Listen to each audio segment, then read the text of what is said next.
What if I told you there's a sound, an ancient verse, so powerful it's said to conquer death itself? Well, today we are diving deep into one of the most mysterious and powerful mantras ever known. And let's just jump right in with something that might blow your mind. A 3-year study at a hospital in Delhi found something absolutely incredible.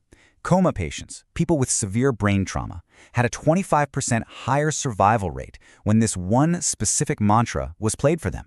I mean, wow. So that's the big question, isn't it? How on earth can an ancient sound have such a profound impact on a modern brain? In this explainer, we're going to follow that thread from modern science all the way back to ancient mysticism to find out. So here's our game plan. We'll start with that medical mystery, then we'll journey back in time to the legend of the sage who literally defied death. After that, we'll decode the sacred syllables of the mantra, then look at what science says is happening inside your brain when you chant. And finally, we'll get practical and talk about how you can start your own practice. All right, let's start at the beginning, the origin story. Because to really get this mantra's power, you have to understand where it comes from. This isn't just a random set of words. It was born from a powerful legend about a young boy who looked death right in the eye. Okay, so picture this. The story starts with a boy named Markandeya. He's spiritually brilliant, just a gifted kid, but he has a terrible fate. He's destined to die when he's only 16. So on his 16th birthday, his final day, he goes to a temple and just loses himself in prayer. Now here's the key moment, the confrontation. Yama, the Lord of Death, shows up to claim him. But Markandeya doesn't run. He just wraps his arms around a sacred Shiva symbol. And that single act of pure, fearless devotion changes everything. Lord Shiva himself appears, stops death in its tracks, and grants the boy the gift of eternal life. This incredible story is the very soul of the mantra. And that is where we get this mantra, the Mahamrityunjaya Mantra. The name literally means the great death-conquering mantra. Sages don't just see it as a prayer. They call it the very heart of the Vedas, the most ancient scriptures. It's seen as a divine gift to help us overcome our deepest, most primal fear. So what is it actually saying? What are these powerful sounds all about? You see, its power isn't just in the vibration of the chant, but in the incredible meaning that's packed into every single syllable. So let's decode it. Let's just walk through how this prayer is built. It starts by addressing Triambakam, that's the three-eyed one, Lord Shiva. Then comes Yajamahe, which is this beautiful statement, we worship, we surrender. It describes the divine as Sugandhim and Pushtivardhanim, a sweet, spiritual fragrance that nourishes everything and everyone. And then, finally, it gets to the core request, Mukshikanya, may I be liberated. And this leads to my favorite part, this incredible metaphor hidden inside. The line, Urvar Kamiva, compares liberation from death to a ripe cucumber that just effortlessly falls from its vine, you know? It's not a violent struggle or a fight, it's a gentle, natural release.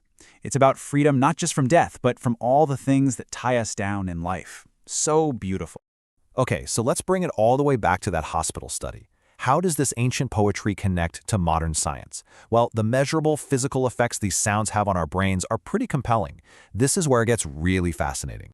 Just take a look at this. MRI studies have found that people who have been chanting Sanskrit for a long time literally have different brains.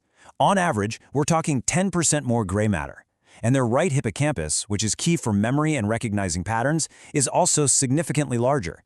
This isn't just a placebo effect. The practice physically changes the brain's architecture. So what's happening in your brain while you're chanting? Well, EEG studies show it's like you're guiding your own brainwaves. You start producing more alpha waves, that's the state of relaxed clarity, and theta waves, which you see in deep meditation.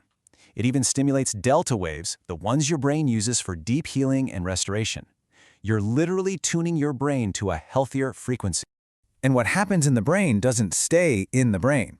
This creates a whole cascade of positive effects in your body. We see lower heart rates, lower blood pressure, and a drop in stress hormones.